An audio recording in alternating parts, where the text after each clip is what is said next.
Kinshasa, c'est une ville autour de 20 millions d'habitants. Et 20 millions d'habitants représentent une démographie impressionnante.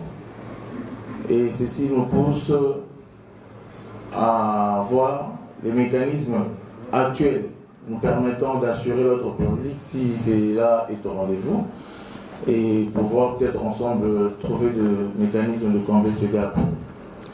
Déjà, autour de ce, pour appliquer notamment cet ordre public, je pense qu'il y a des corollaires en termes d'accompagnement des politiques et des mesures que nous avons prévues. Nous avons été élus à la tête de cette ville et avons présenté un programme dénommé Kinshasa Ezobonga qui répond un peu, qui met en avant la problématique de l'ordre public dans son ensemble, donc c'est-à-dire déclinant la sécurité, déclinant la salubrité en phare, mais également en accompagnement. Et nous pensons que la problématique de la tranquillité est importante pour faire le package relatant justement l'ordre public.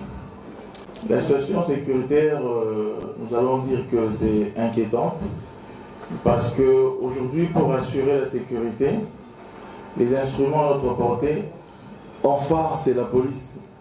Il va falloir dire que la démographie a été galopante, mais les mesures d'accompagnement n'ont pas suivi comme il se devait.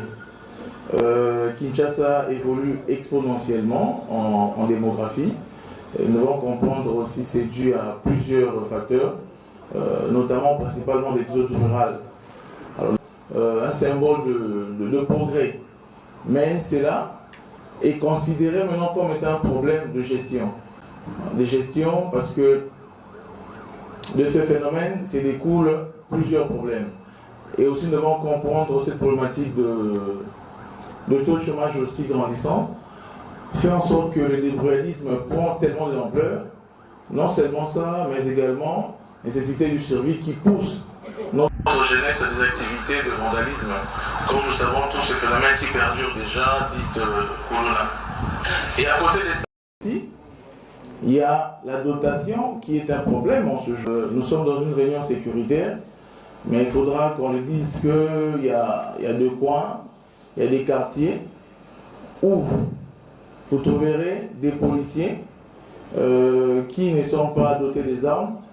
Et parfois, nous voyons des vidéos très impressionnantes où, face à l'attaque, les policiers peut-être prennent la poudre d'escampette face à ces jeunes gens-là. Donc, vous comprenez aussi que ça, c'est un problème. Un déficit criant en termes d'accompagnement, en termes de dotation.